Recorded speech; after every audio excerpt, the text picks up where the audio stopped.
साथियों, आपका हार्दिक स्वागत है एक बार फिर अपने YouTube चैनल हिंदीवादी ज्ञान पर।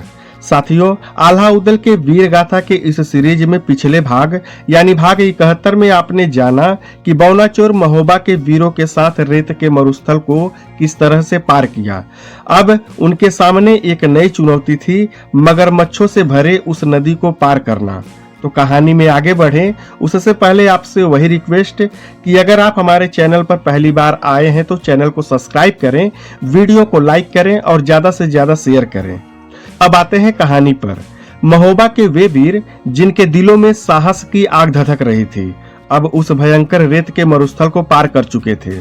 उनके सामने अब वह नदी थी जिसके गहरे पानी में मगरमच्छ मौत की तरह हिलोरे ले रहे थे। मानो हर लहर में खतरे की साए साए गूंज रही थी।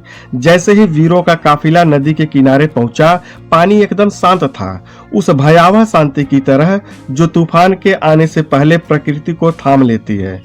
तालहन सैयद, जिनकी आंखों में अनुभव की चमक और सावधानी का तेज था, उन्होंने सभी को चेताया, सावधान भाइयों, यह शांति एक छलावा है, हर कदम फूक फूक कर रखो। तब मलखान ने अपने मजबूत हाथों से इशारा किया और सैनिक सतर्कता के साथ आगे बढ़े। तभी नदी के शांत पानी में हल्की हल्की हलचल शुरू हुई। यह हलचल पलक झपकते ही एक भयंकर तूफान में बदल गई। पानी की लहरें उफान मारने लगी और उनके साथ मगरमच्छों का झुंड, जिनके जबड़े मौत के फंदे से कम न थे, वे किनारे पर कूद पड़े। उनके विशाल शरीर और चमकते दांत सैनिकों पर टूट पड़े और देखते ही देखते सैनिकों में भगदड़ मच गई।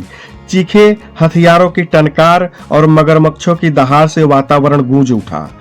इस अफरा तफरी में आल्हा, जिनका नाम ही वीरता का पर्याय था, उसने उदल की ओर देखा और गंभीर स्वर में कहा, उदल, जरा देखो तो यह क्या तमाशा हो रहा है। उदल, जिसके रग रग में साहस था, वह तुरंत आगे बढ़ा। उसने देखा मगरमच्छों का तांडव। उनके विशाल पंजे और भयानक जबड़े सैनिकों को चीर रहे थे। उदल ने बिना पल गवाए अपनी बुलंद आवाज में सभी वीरों को ललकारा, भाइयों, डरने का वक्त नहीं है, एकजुट होकर इन राक्षस रूपी मगरमच्छों का सामना करना पड़ेगा। बस फिर क्या था, आल्हा, उदल, मलखान, तालहन सैयद, इंदल, वेभा, लाखन और बावनगढ़ के सूरवीर राजाओं ने एक साथ तलवारें खींच ली। उनकी तलवारें बिजली की तरह चमक रही थी और हर बार मगरमच्छों के लिए यमदूत बनकर टूटा। तलवारों की चमक और खून की धार से नदी का किनारा रंग गया। सैनिकों ने अपने सेनापतियों का यह अदम्य साहस देखा तो उनके हौसले भी बुलंद हो गए। उन्होंने भी मोर्चा संभाला और मगरमच्छों पर टूट पड़े। देखते ही देखते नदी का किनारा मगरमच्छों की लाशों से पट गया। तालहन सैयद की सूझबूझ और महोबा के वीरों के घातक प्रहारों ने नदी के पानी को लाल कर दिया। मगरमच्छों का आना अब धीरे धीरे थमने लगा और नदी का पानी फिर से शांत होने लगा। लेकिन यह शांति धोखे से भरी थी। नदी के गर्भ में खतरा अभी भी सांस ले रहा था। तालहन सैयद, जिनकी नजरें बाज की तरह हर खतरे को भांप लेती थी, उन्होंने उदल को बुलाया और कहा, उदल, यह शांति हमें बहकाने की कोशिश है। हमें किसी भी हालत में नदी में नहीं उतरना चाहिए। इसलिए तुम जाओ और पता लगाओ कि नदी पार करने का घाट कहाँ है और वहां नाव की व्यवस्था है या नहीं। उदल ने अपनी आंखों में दृढ़ता भरी और अपने वफादार बैदुल घोड़े पर सवार हुआ और फिर तेजी से घाट की खोज में निकल पड़ा। उसका घोड़ा हवा से बातें करता हुआ दौड़ा, मानो वह भी इस रोमांचक मिशन का हिस्सा बनने को बेताब हो। उसकी पीठ पर सवार होकर वह तेजी से नदी की ओर बढ़ा। हवा में घोड़े की टापों की गूंज थी, मानो धरती भी उसकी ताकत को सलाम कर रही हो। कुछ ही देर में नदी का वह किनारा सामने था जहां लहरों का शोर और पानी की चमक उदल के साहस को और भड़का रही थी। पर उसका ध्यान एक ही बात पर था कि वह अपने साथियों और सैनिकों के साथ नदी को कैसे पार करे। उसकी नजरें चारों ओर घूमी तो उसे नदी में एक अकेली नाव तैरती दिखी।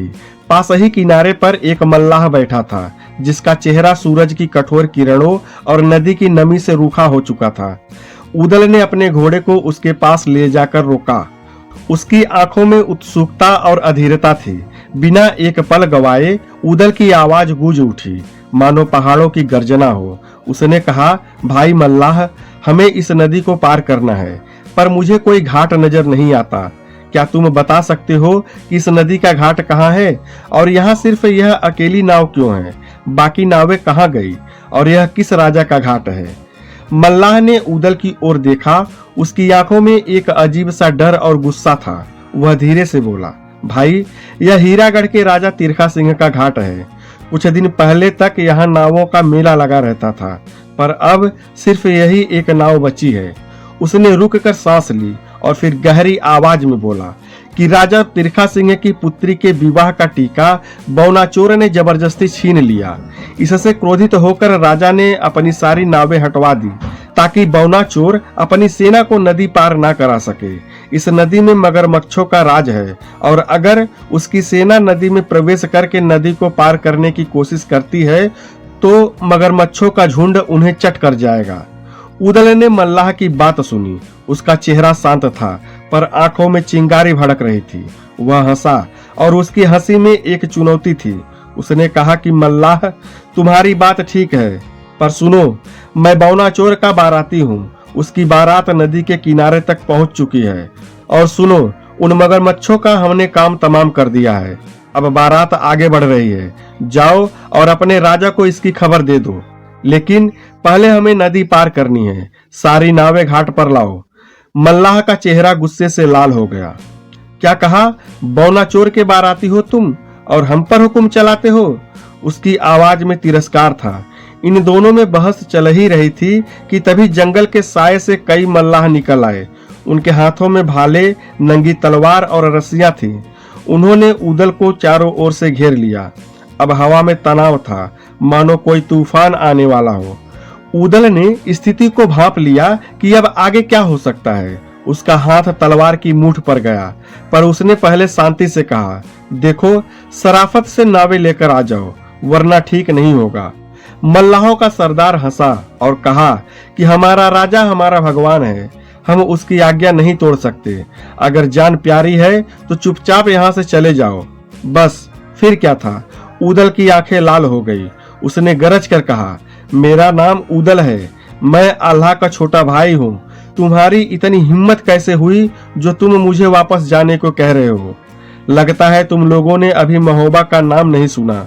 उसकी आवाज जंगल में गूंज उठी, मानो शेर की दहाड़ हो। पलक झपकते ही तलवारें खिंच गई। मल्लाहों ने उदल पर हमला बोल दिया, पर उदल तो जैसे युद्ध का देवता था। उसकी तलवार हवा में लहराई और हर वार के साथ मल्लाहों का खून धरती को लाल करता चला गया। तलवारों की खटखटाहट से जंगल का सन्नाटा टूट गया। चीखें हवा में गूंज उठी, मानो यमराज स्वयं वहां उतर आए हों। उदल की तलवार हर दिशा में नाच रही थी और मल्लाह एक एक कर ढेर हो रहे थे। तभी उदल ने गरजते हुए बोला, या तो मैं तुम सबको मार डालूंगा या तुम मुझे। पर सुन लो, जब मलखान को यह खबर पहुंचेगी तो वह तुम में से किसी को भी जिंदा नहीं छोड़ेगा। मलखान का नाम सुनते ही मल्लाहों के चेहरे पर खौफ छा गया। अपने साथ के मल्लाहों को उदल के हाथों मरता देख उनका सरदार आगे आया और हाथ जोड़कर बोला, भैया, जान बख्श दो, हम अभी नावें मंगवा देते हैं। उदल ने तलवार नीचे की, पर उसकी आवाज में अभी भी गर्जना थी। पहले ही मान गए होते तो इतना खून न बहता। फिर मल्लाहों ने जल्दी से नावें नदी में उतार दी। उदल अपने घोड़े पर सवार होकर तेजी से अपनी सेना के पास गया। उसने गर्व से कहा, घाट मिल गया है, नावें तैयार हैं, चलो अब नदी को पार करते हैं। महोबा के वीरों ने उदल की वीरता की प्रशंसा की। उसने असंभव को संभव कर दिखाया था। फिर सूरज की आखिरी किरणों में सभी वीरों ने उस रहस्यमयी नदी को पार किया। बौनाचोर की बारात ने राजा तिरखा सिंह की दूसरी शर्त को पूरा कर लिया था। अब वे उस भयंकर जंगल के मुहाने पर खड़े थे जहां आदमखोर दानवों का राज था। वह जंगल जहां से बड़े बड़े वीर भी जिंदा नहीं लौटे थे। क्या उदल और आल्हा इन दानवों का सामना कर पाएंगे? क्या वे इस जंगल के रहस्यों को भेद सकेंगे? यह तो वक्त ही बताएगा, जब तलवारें फिर से गरजेंगी और वीरता की एक नई गाथा लिखी जाएगी। ऐसे ही तमाम सवालों के जवाब जानने के लिए हमारे चैनल हिंदीवादी ज्ञान को सब्सक्राइब करें, वीडियो को लाइक करें और ज्यादा से ज्यादा शेयर करें। धन्यवाद। जय हिंद।